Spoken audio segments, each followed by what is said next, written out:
gjallë. Top 20 Christian Songs. 20 hitet më të mira të muzikës së krishterë vijnë për ju çdo fundjavë në valët e Radio Emanuel. Top 20. Dëgjo muzikë, jeto një jetë me frymësim. Rikthehemi në studion e programit Muzik Plus për të zhvilluar në këtë momente një bisedë shumë të veçantë me të ftuarën për sot. Anila Doda, mua më vjen shumë natyrshëm të të prezantoj kështu, por dhe me mbiemrin Mingo. Përshëndetje, kënaqësi të jemi së bashku sot. E vlerësoj që mes pushimeve të tua gjithëkohën për të qenë pjesë e programit. Kila të falenderoj, kënaqësia është e gjitha imja. Ishte një gëzim për mua kur e mora kërkesën për të qenë pjesë e programit.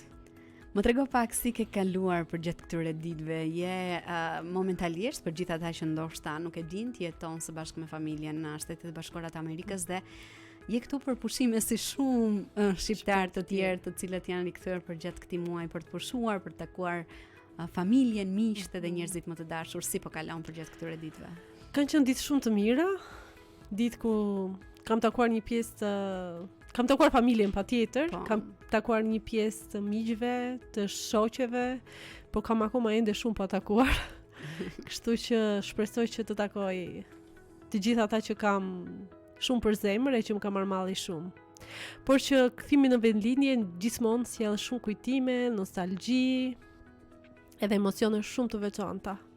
Patjetër, jam e sigurt për këtë dhe sidomos për gjithë ju që jetoni shumë larg edhe ndoshta mundësitë për të rikthyer në vendlindje janë më të rralla për gjatë një viti apo edhe më gjatë. Do të ndalemi Anila sot më tepër tek gjithë ai rrugtimi yt me Perëndin. Në një farë mënyre ne kemi folur bashkë paraprakisht për ato ndryshimet në jetën tonë, por edhe për shërbesën e cila vazhdon të jetë e njëjta thirrje kudo ku ju jemi, kudo ku ne jemi. Edhe ti në fakt për gjatë këtyre viteve ke qenë jashtë Shqipërisë duke shërbyer edhe në vende të tjera së bashku me bashkëshortin edhe me familjen tënde. Prandaj nëse do ta përshkruaje rrugtimin tënd me Perëndin deri më sot me disa fjalë, cilat do të ishin ato dhe si e ke parë besnikërinë e tij në çdo stin të jetës tënde? Në fakt është e vështirë ta përshkruash me disa fjalë, sepse jeta jonë është si një mozaik, e cila ka ngjyra të ndryshme edhe ka pjesë të ndryshme dhe në stin të ndryshme të jetës, Perëndia ka treguar atribute të ndryshme. Por nëse do të mendohesha dhe do të fokusohesha më shumë në pamja e madhe e plotë e jetës time, do ta përkufizoja me një fjali, besnikëri që të ndjek këmba këmbës. Edhe nuk ka qenë merita ime, por ka qenë ai përkushtimi i Perëndis përmes premtimeve të tij për të qenë me mua në çdo stin të jetës time. Ajo çka më është dashur mua është thjesht të mbahem fort tek dora e Zotit, edhe ti besoj plotësisht atë që Perëndia është, e ti besoj plotësisht sovranitetit të tij. Kështu që nëse do ta përkufizoja është një besnikëri e Zotit që më ka ndjekur këmba këmbës për gjatë gjithë rrugëtimit të jetës time. Ka qenë falti. Edhe është mbajtur nga ai, nuk është mbajtur nga unë. Unë thjesht jam mbajtur tek dora e tij. Shumë bukur kjo, edhe më vjen mirë që kjo besnikëri vazhdon të të shoqëroj ty edhe familjen tënde. Pas shumë vite shërbes në Shqipëri, Perëndia ju udhëhoqi drejt një kapitulli të ri në Shtetet e Bashkuara të Amerikës, aty ku ju jeni momentalisht. Si e përjetove këtë tranzicion dhe çfarë po të mëson Perëndia në këtë sezon të ri të jetës tënde? Në fakt, për mua, për familjen time, tranzicionet nuk kanë qenë një gjë as pak e zakonshme. Ne kemi, siç e kemi bërë edhe një intervistë më përpara, ne kemi mësuar për shkak se ne kemi punuar si misionar për gati 15 vite me kru. Kemi lëvizur në qytete të ndryshme dhe në një shtet tjetër në Maqedoni. Edhe e kemi përjetuar në stin të ndryshme të jetës, tranzicione të ndryshme me qytete të ndryshme, me një shtet tjetër, por në këtë rast tranzicioni për në Shtetet e Bashkuara të Amerikës na kanë nxjerr komplet nga komfort zona jon. Po. Sepse ne nuk po punojmë me Campus Crusade for Christ. Zgjodhemi të shkëputemi, menduam që Zoti po na drejtonte në disa gjëra të tjera, por ashtu siç e the edhe ti më përpara, thirrja ime dhe bashkëshortit tim ka qenë që ne do t'i shërbejmë Perëndis me jetën tonë, edhe gjithë jetën tonë, pavarësisht nëse jemi apo jo misionar me kohë të plotë. Pra, tranzicioni jo në Amerikë ka qenë krejt ndryshe, sepse kemi filluar çdo gjë nga fillimi. Domethënë, ne jemi shkëputur si familje, kemi zbarkuar në Amerikë me 2 valixhe, ashtu siç kanë zbarkuar me qindra mira shqiptar. Edhe kemi nisur një jetë nga zero. Por në gjitha këto kemi pasur frikrat, pasiguritë tona, edhe shumë pikpyetje në mendjen tonë, nëse kjo do të ishte diçka që do ishte me të vërtet, ne kishim kuptuar me të vërtet vullnetin e Zotit ashtu siç duhet. Por në të gjithë këtë udhëtim edhe këtë tranzicion 2 vjeçar, ne kemi kuptuar që Zoti ka qenë me ne. Zoti ka qenë përpara nesh në udhëtimin për të cilin ne kemi ecur. Zoti ka drejtuar shtigjet tona, edhe Zoti na ka bërë të kuptojmë që ai është aty. Edhe ai është gati për të qenë me ty, kudo që ti të shkosh. Ashtu siç thuhet Josueu, që a nuk të urdhërova i fort detrim, mos ki frikë dhe mos u thyej, sepse unë Zoti Perëndia yt jam me ty kudo që të shkosh. Ky ka qenë një varg lajmëtiv në jetën time, shumë kohë përpara se unë ta dija, nuk e dija si do të shkonte jeta ime, nuk e dija se unë do udhëtoja kaq shumë ose do shkoja në fund të botës, por që ky është bërë realitet. Zoti ka qenë me ne, domethënë, edhe ky tranzicion ka qenë më i lehtë. Shumë pikpyetje, gjëra, pasiguri, po sikure, Zoti ka sheshuar dhe ka bërë më të lehtë. Sepse fjala e tij është e gjallë edhe vepron. Shpesh ne, si njerëz, e lidhim shërbesën me një vend apo në një kish, në një rol të caktuar, në një pozicion që mund të kemi momentalisht. Por si ka ndryshuar këndvështrimi yt për shërbesën dhe çfarë do të thotë për ty të jetosh me bindjen se kudo që jemi të thirrur të shërbejmë. Ndoshta dhe nuk ka ndryshuar, unë e marr si të mirëqen, por që nga ajo që di paraprakisht, keni shërbyer për gjatë viteve në qytete, në shtete të ndryshme dhe momentalisht jeni shumë më larg prej vendit. Siç e përmenda edhe pak më përpara, në fakt thirrja jon nuk ka ndryshuar. Thirrja jon është e njëjtë, ne do t'i shërbejmë Zotit kudo që jemi, në çfarë do lloj pozicioni, pune, do të jemi një dritë në atë qytet të vogël, në atë shkollë të vogël. Do të lejmë një shije që ne jemi ndryshe, sepse kemi një Zot ndryshe të cilit i besojmë. Unë, edhe pse nuk kam punuar si misionare me kohë të plotë, gjithmonë kam zgjedhur që në atë vend ku jam, të jem pjesë e një komuniteti, edhe lavdi Zotit ka qenë shumë bekim për mua të jem një pjesë e një komuniteti të krishterë. Kur kam shkuar në Amerikë, Zoti kishte përgatitur një komunitet të krishterë shumë të veçantë në Shtetet e Bashkuara të Amerikës, që është komuniteti të krishterëve të Michiganit. Kam takuar njerëz shumë të veçantë, të cilët më kanë prezantuar me këtë komunitet. Nuk e di nëse më lejon t'i them membrat. Patjetër, dhe ne i përshëndesim për gjithë ata që Armando Kurili dhe Mary Jane Kurili kanë qenë një bekim për mua dhe për bashkëshortin tim Zamirin, sepse ata na kanë lidhur me këtë komunitet të krishterë. Kur ne jemi nxitur, jemi motivuar, edhe kanë qenë si familja jonë e dytë. Dhe nga ana tjetër, unë për tek këtij komuniteti, tek puna në të cilën kam zgjedhur të punoj, ka qenë një bekim për mua, përpos sfidave të mëdha, sepse në atë punë që unë kam punuar me fëmijët për 2 vite, me fëmijët me autizëm, edhe në mënyrën se si u kam shërbyer atyre fëmijëve, se si kam mësuar, ka qenë një shërbim ndaj Perëndis. Edhe në një moment të jetës time, isha duke u kujdesur për një student, po edhe një nga këto koleget e mia, ajo është muslimane në fakt, edhe është mbuluar. Edhe ajo më tha mua, ti Anila do shkosh direkt në parajs. Tash ishte herë e parë që e dëgjoj, thash po pse e mendon që unë do shkoj direkt në parajs? Unë e di thash që do shkoj në parajs, po do ta di arsyen prej teje pse. Tha jo, po tha se me përkushtim ti ju përkushtojsh tyre studentëve dhe bën gjithçka, tha, dhe nuk kanë kohë, tha. Si ka mundësi, tha, unë çuditem, tha, mua, ne tha në Islam, tha, e tregojmë që kjo puna që ti bën, se unë nuk e bëj dot, tha, këtë që po bën ti, ty të çon direkt në parajs. Thash, okay, kjo që ka arsyeja. Thash, unë e di që do shkoj në parajs, po do shkoj për një arsye tjetër, sepse unë i besoj te Jezusi, thash, dhe unë arsyeja pse i shërbej këtyre studentëve me kaq gëzim dhe me kaq dashuri, është sepse shikoj si një shërbes ndaj Perëndis dhe jo vetëm si një punë të veçantë. Kështu që me pak fjalë ta përmbledh atë që thash, çdo lloj pune që ne bëjmë përpos sfidave edhe përpos vështirësive, le ta shohim si një shërbes ndaj Zotit, sidomos punën me njerëzit. Në vërtet, edhe sepse Zoti puna që ti e duke bërë me njerëz të cilët kanë më tepër nevojë për mbështetje, më tepër nevojë për dashuri edhe kujdes.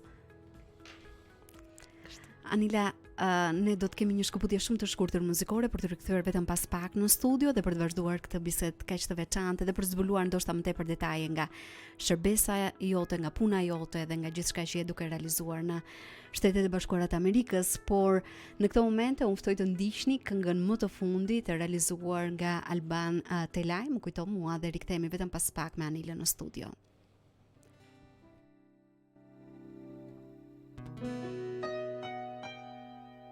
Njeriun që me mua kryzuan, njerëzit filluan që të shajnë, as një mallki nga goja e ti nuk del, veç fillon ti bekoj dhe ti fal. Njeriun që me mua kryzuan, njerëzit filluan që të shajnë, as një mallki nga goja e ti nuk del, veç fillon ti bekoj dhe ti fal. Kush është ky burr që afër me erën kom, prej dhimbjes madhe që ai mban, i lutet artit të mos na dënoj, prej fatjes të na fal. Më kujton mua, kur me atin ti të jesh, më kujton mua, në dyert e qiellit mos më le të pres, më kujton mua, kur me atin ti të jesh, më kujton mua, në dyert e qiellit mos më le të pres. Njeriun që me mua kryzuan, njerëzit filluan që të shajnë, as një mallki nga goja e ti nuk del, veç fillon ti bekoj dhe ti fal. Njeriun që me mua kryzuan, njerëzit filluan që të shajnë, as një mallki nga goja e ti nuk del, veç fillon ti bekoj dhe ti fal. Kush është ky burr që afër me erën kom, prej dhimbjes madhe që ai mban, i lutet artit të mos na dënoj, prej fatjes të na fal. Më kujton mua, kur me atin ti të jesh, më kujton mua, në dyert e qiellit mos më le të pres, më kujton mua, kur me atin ti të jesh, më kujton mua, në dyert e qiellit mos më le të pres, më kujton mua, që sot me mua ti do të jesh, më kujton mua, që sot me mua ti do të jesh, më kujton mua, që sot me mua ti do të jesh, më kujton mua, më kujton. Rikthehemi në studion e programit Muzik Plus për të vazhduar bisedën në ditën e sotme me Anilën, dhe ajo që do të pyes në këtë momente, e bëj këtë pyetje edhe për gjithë ata që janë duke na ndjekur dhe mund të kenë qenë në të njëjtat pozita. A ka pasur një moment kur je ndjer e pasigurt ose ke pyetur veten, Perëndi, çfarë vjen tani? si të është përgjigjur ai dhe si e ke përjetuar besnikërinë e tij në këto momente pasigurie, në këto momente sfidash? Ka pasur në fakt, ka pasur momente të ndryshme, të cilët unë e kam pyetur Zotin, jo vetëm çfarë vjen tani, por edhe çfarë jam duke bërë. Ne si qenie njerëzore kemi tendencën t'i kemi gjërat në kontroll, duam një të ardhme të qartë, t'i kemi sa më vizuale dhe të kuptojmë që jeta jonë është plotësisht në kontrollin ton dhe asgjë nuk duhet të na kaloj. Por në disa raste të caktuara, në momentet kur tabloja është e panjohur, është e turbullt vizioni ynë, atëherë ne humbasim kontrollin edhe panikosemi dhe pyesim Zot çfarë vjen tani. Ne kemi të shumta raste në Bibël kur heronj të ndryshëm të besimit i kanë bërë pyetje Perëndis. Edhe për mua ka qenë një nga momentet kur ika vjet në Amerikë, par vjet, domethënë, isha në Amerikë, edhe duke menduar që kisha kuptuar më së miri vullnetin e Zotit për një stin të re në jetën time, u gjenda atje tërësisht e papërgatitur. Muajt e parë zgjodha të mos punoja, por ishte një retreat që kishim me çiftet me këtë komunitetin e shqiptarëve të Michiganit.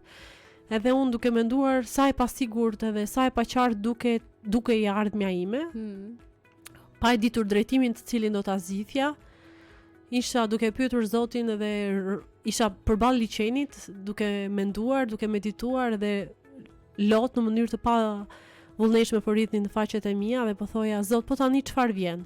A e ka marrë vendimin e dur? A bëra zgjedhjen e dur për fëmijët e mi? Si do duket e ardhmja ime? Edhe në momente si kjo, nuk është vetëm një mungesë besimi, por shpeshherë ti e pyet Perëndin sepse kërkon nevojë edhe për qartësi. Po. Edhe mënyra e vërtetë dhe e vetme si ne mund ta gjejmë përgjigjen është duke u mbështetur te fjala e Perëndis, duke u mbështetur te premtimet që janë te Bibla. Edhe Perëndia ka thënë tek Hebrejt që ne nuk do të lë, nuk do të braktis, jo vetëm tek Hebrejt, por edhe në shumë vargje të tjera, edhe në shumë histori në Bibël ne kemi parë që njerëzit që me të vërtetë kanë ndjekur Zotin, që me të vërtetë kanë kërkuar vullnetin e tij në jetët e tyre, Perëndia ja u ka bërë rrugët të qartë. Edhe kështu ndodhi dhe për mua, që Zoti edhe pasi kisha pyetje si do duket jeta ime, çfarë punë do bëj, si do shkoj jeta a do jem një nënë e mirë për fëmijët e mi, a do jetë ardhmja e tyre në Amerikë e mirë, Perëndia ka qenë duke më përgjigjur gjatë gjithë kohës me një fjalë. Më ndiq mua, ki besim tek mua, edhe kjo ka qenë si një zë i heshtur, që mua e vetmja gjë që më duhet të bëj është që të ndjek Zotin edhe të besoj tek ai. Gjithë puna tjetër i përket Perëndis. Vërtet. Çfarë ke mësuar edhe më tepër për besimin, dorëzimin, por dhe bindjen ndaj Perëndis, kur ai të ka nxjerr nga ajo zona jote e komfortit e ratis dhe të çon kështu në një vend tjetër, në një sezon të ri në jetën tënde, sepse nuk është shumë e lehtë. Ndoshta për studentët mund të jetë paksa më e lehtë për të zhvendosur, për të përshtatur në një vend të ri, ndryshe nga një nën familjare që patjetër ka shumë sfida, shumë merakje edhe për fëmijët, por edhe për atë që ti do të vazhdoje të bëje në të ardhmen, por edhe për mënyrën se si do t'i shërbeje Perëndis. Në fakt, gjithmonë ma bëjmë pyetje, si ka qenë tranzicioni, edhe unë gjithmonë i përgjigje me sinqeritet të plot, që të fillosh emigrimin në një moshë afër të 40-tave nuk është e lehtë. Nuk ke energjinë e një 20 vjeçare, 18 vjeçare që ti e nis emigracioni ose edhe shkon për të studiuar në Amerikë ose në vende të ndryshme të botës. Ke më tepër përgjegjësi si prind, edhe ke më shumë pasigurira domethënë pasiguri jo për veten tënde, por më tepër për ata të cilët ti je duke u kujdesur. Po, e vërtet. Edhe në shumë raste unë e kam parë veten time të ilustruar me një histori në Bibël. Është historia kur Jezusi ka nxjerrë dishepujt, dishepujt kanë ikur, është historia e Mateu, kur dishepujt kanë ikur me varkë dhe Jezusi e kishte zënë gjumi. Edhe Jezusi ecën mbi ujë edhe i afrohet varkës së tyre dhe ata trembën, edhe Pietri kërkon të shkojë te Jezusi. Ai kërkon të ecë mbi ujë, edhe duhet kishte një shumë të madhe besimi për të ecur ashtu si Jezusi po ecte. Edhe Jezusi kërkoi vetëm një gjë Pietri, që të shikonte tek ai, të fokusonte sy tek Jezusi. Pietri eci për një kohë të gjatë, pastaj kur e humbi fokusin, u zhyt. Kështu që të dalësh nga zona e reatis nuk është asnjëherë e lehtë. Ka disa njerëz që kanë ju vjen më natyrshëm të dalin, ka disa njerëz të cilët e kanë më tepër comfort zonën, ju pëlqen më tepër që të rinë, e gjen veten më të sigurt. Unë e kam parë vetëm me të fokusuarin fokusosi tek Zoti. Edhe kjo ka qenë vetmja që më ka drejtuar, është tamam si një dritë që të nxjerr në fund të tunelit. Edhe arsyeja ka pasur edhe tani, domethënë, ka pasur prapë raste që unë e kam për, po unë tani çfarë po bëj me jetën time? A është vërtet kjo gjëja e dur që unë duhet të bëj? A duhet të bëj diçka shtesë? A është kjo puna e dur? Domethënë, këto janë pyetje të vazhdueshme që sidomos në situatat më të vështira, domethënë, kur puna bëhet e vështirë, kur ne ndjehemi të lodhur, kur ne vaksohemi në besim, i nxjerrin këto pyetje, që apo bëj gjën e dur o Zot, kur ne e matim edhe lavdin tonë, edhe kur e matim suksesin tonë nga veprat e dukshme. Por në fakt, më tepër se sa puna e dukshme dhe veprat e dukshme dhe gjëja që ne të cilën e matim suksesin, Perëndia do të kujdeset për një punë të padukshme, që është puna e Zotit nëpërmjet ndër ne, në njeriu tonë të brendshëm. Edhe sot në botë nuk proklamohet kjo, ndërtimi i njeriu të brendshëm. Ne më tepër shikojmë dhe jemi të prirur të shikojmë rezultatet. Edhe në situata të caktuara të jetës, sidomos kur kam qenë nën, edhe kam netur në shtëpi me fëmijët e mi, kur kam bërë këtë pyetje çfarë po bëj unë tani, Zoti më ka përgjigjur që kjo është një kohë që ti të forcosh njeriu në brendshëm të jetës tënde. Edhe është një gjë që nuk duhet vlerësuar. Është shumë e rëndësishme dhe besoj që secili prej nesh edhe sidomos në momente të tilla sfidash, sigurisht duhet punoj gjithmonë edhe më tepër me veten, edhe të ketë atë marrëdhënien më intime, më personale me Perëndin.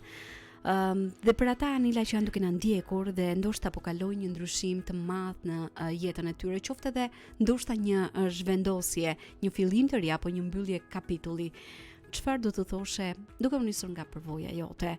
Si mund të vazhdojnë të jenë të frytshëm, por edhe të gatshëm për të shërbyer kudo ku janë? Kjo në fakt është një proces që ata duhet ta nisin. Është një proces jeta nuk edhe pse ne shpeshherë kemi qejf ta bëjmë me kapitulli i parë, i dytë. Jeta është si një libër. E kemi më të lehtë, apja një kapitulli, u mbyll ky kapitull. Por nëse e shikojmë në tërësi, në ndërtimin ton, në strukturën ton, si njerëz, strukturën ton të ndërtimit të karakterit, ne duhet të këmbgulim të punojmë me vete në çdo stin. Edhe për ata që janë duke menduar për një zhvendosje, për ata që janë duke u zhvendosur, për ata që janë sapo kanë nisur një jetë re diku tjetër, një gjë që më ka ndihmuar mua është që të fokusohen tek dy gjëra. Gjëja e parë është te altarët e besnikërisë së Perëndisë në të kaluarën, sepse në situata të ndryshme Perëndia ka treguar besnikërinë tonë dhe ne kemi ato altarët e jetës tonë, të cilë kur e kthejmë kokën e shikojmë që Zoti ka qenë besnik në këtë situatë, ai nuk më ka braktisur. E kemi këto altarët e ngritur, ta fokusojmë kokën te altarët e besnikërisë të Perëndisë. Dhe e dyta, të mbështeten fort, unë kam veshur të bluzën me spirancë, e që të mbështeten fort e spiranca e besimit, edhe t'i besojnë atë që Perëndia ka për planet për të ardhmen. Sepse unë i njoh mendimet që kam për ju, thot Zoti, mendime paqe dhe të së mirës për t'ju dhënë një të ardhme dhe një shpresë. Është një varg shumë i bukur, edhe besoj që gjithsecili prej nesh duhet kapet tek ajo që Perëndia na inkurajon përmes fjalëve të këtij vargu. Do të kemi një shkëputje tjetër shumë të shkurtër muzikore, Anila, për të rikthyer vetëm pas pak, edhe pse jo për ndarë edhe diçka të fundit për gjatë bisedës së ditës së sotme, por në këto momente miq, unë ju ftoj të ndiqni këngën Beko shpirti im ti Perëndin nga Çimi dhe Nisa. Beko shpirti im ti Perëndin, dhe jo ti mos haro veprat e ti. Ai është i vetmi Perëndi që për ne dha birin e ti. Ai na i fal të gjitha pa udhësi, rrugët e tij të çojnë vetëm në dritë. Ai është i vetmi që shëron dhe nga vdekja të shpëton. I mbushur plot me gëzim, sot i beko shpirti im, dhe lëvdoje atë ti për gjithmonë. Në të mirën në rrezik, jo ti mos ki frik, Zoti ynë është një Zot besnik. Në të mirën në rrezik, jo ti mos ki frik, Zoti ynë është një Zot besnik.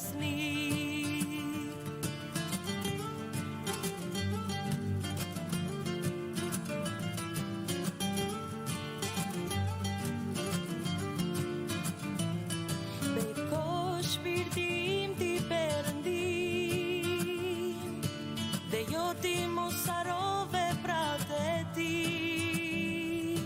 Ai është i vetmi Perëndi që për ne dha birin e ti.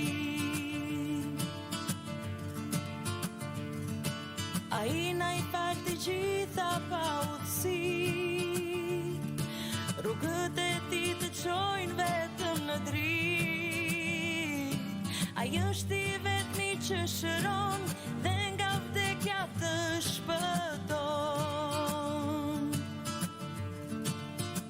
I mbushur plot me gëzim, Zoti beko shpirti im, dhe lëvdoje atë ti për gjithmonë. Në të mirën në rrezik, jo ti mos ki frik, Zoti ynë është një Zot besnik. Në të mirën në rrezik, jo ti mos ki frik, Zoti ynë është një Zot besnik.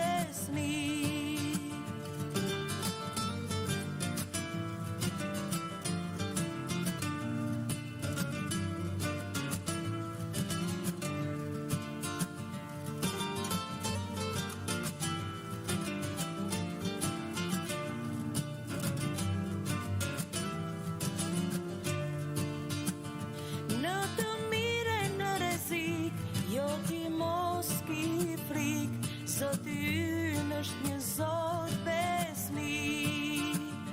Në të mirën në rrezik, jo ti mos ki frik, Zoti ynë është një Zot besnik. Rikthehemi në studion e programit Muzik Plus, mbas hapësirës muzikore, për të ndalur në këto momente me Anilën edhe tek diçka e fundit. Anila, shumë shpejt do të kthehesh në Shtetet e Bashkuara, aty ku tashmë ke ndërtuar, ke vazhduar jetën tënde së bashku me familjen. Më trego pak më tepër se cilat janë ato dëshirat e zemrës tënde që vërtet dëshiron të shërbesh, por edhe të punosh në përditshmëri, edhe që ke më tepër për zemër. Në fakt kam shumë dëshira dhe ëndra në planin personal, në planin familjar, të cilat me besim të Zoti që Zoti do jetë duke më treguar vullnetin e tij. Gjëja kryesore është që unë të jem duke i shërbyer Zotit me jetën time,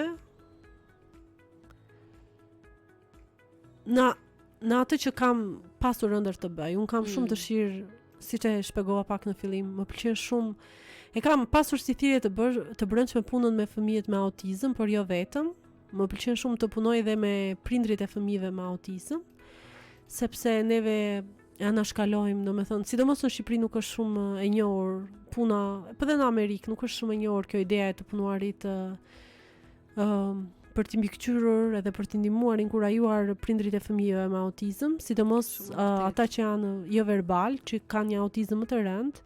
Ka shumë prindër që pas marrjes së diagnozës, puna me fëmijët me autizëm ka bërë të kuptoj edhe të njoh familjet e shumë fëmijëve që gjatë pas marrjes së diagnozës për shkak të vështirësive kalojnë nëpërmjet divorcit, depresion, ankth, se nuk është e lehtë të jetosh me një fëmijë që ka nevoja të veçanta, do një super energji, edhe një super fuqi e çdoditshme, është një betejë e përditshme, pavarësisht se ata janë bekim nga Zoti, janë fëmijë që unë ndonjëherë quaj si engjëj në tokë, sepse kanë një pafajësi, një dashuri të pakushtëzuar dhe kanë një mirësi që lëshohet në fytyrë, kanë dhe momentet e tyre të sfidave, të cilat vinë si pasojë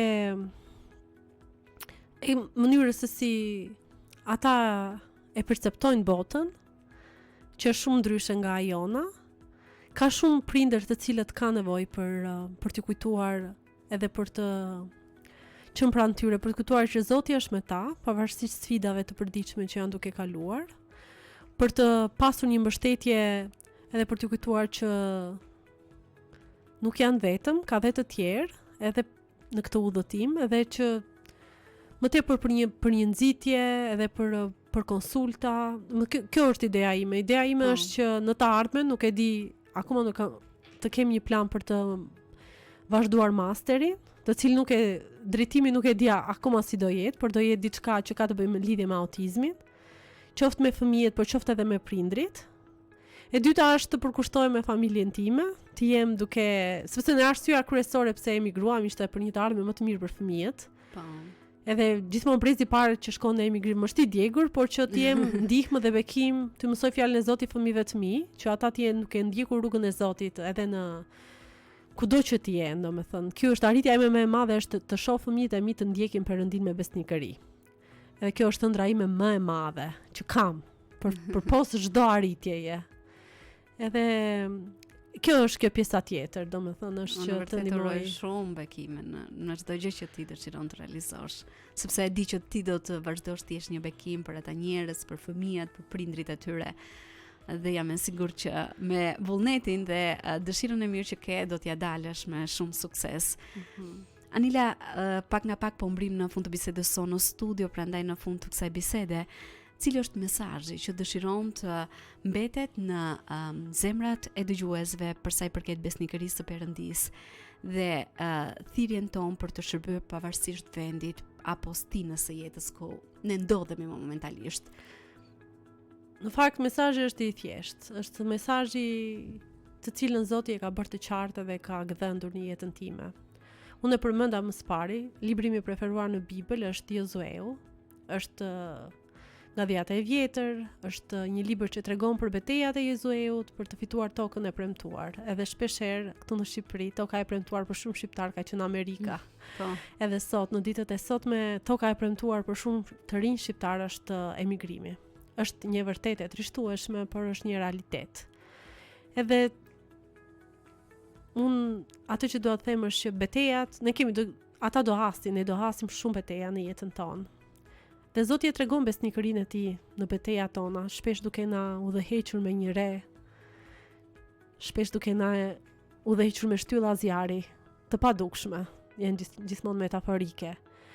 Por ajo që bëri Josueu gjatë gjithë udhëtimit për të fituar këto beteja, është që nga fillimi Josueu dhe Kalebu u treguan besnik në në delegimin e informacionit për realitetin.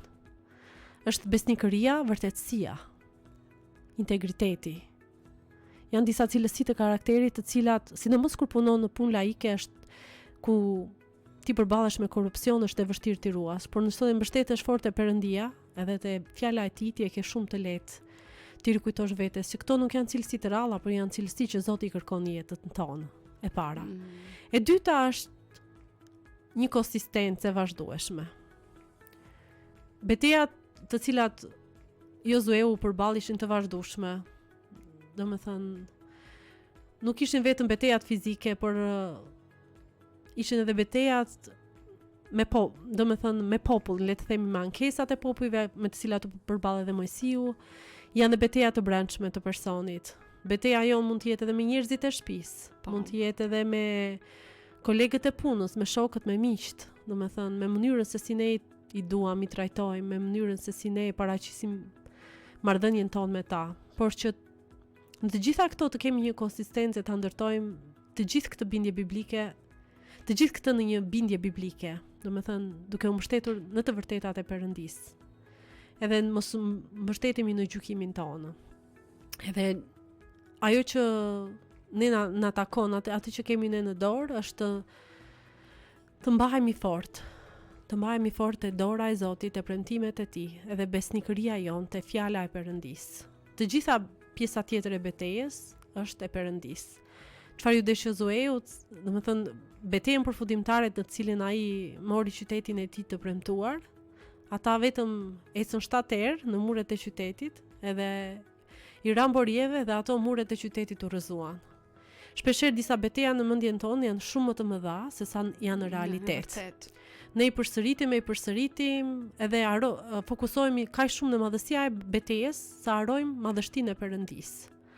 Kështu që në sado beteja të mëdha që të kemi në jetën tonë, sado që i madh të jetë tranzicioni, jeta, pasiguria, të mos harrojmë që ne kemi një Zot akoma dhe më të madh. Dhe nëse ne fokusohemi te madhështia e Zotit dhe te fuqia me të cilën ai mund t'i bëjë gjërat, atëherë edhe gjërat e tjera të cilat në mendjen tonë janë të mëdha do duken shumë të vogla përpara madhështisë dhe besnikërisë së Perëndis.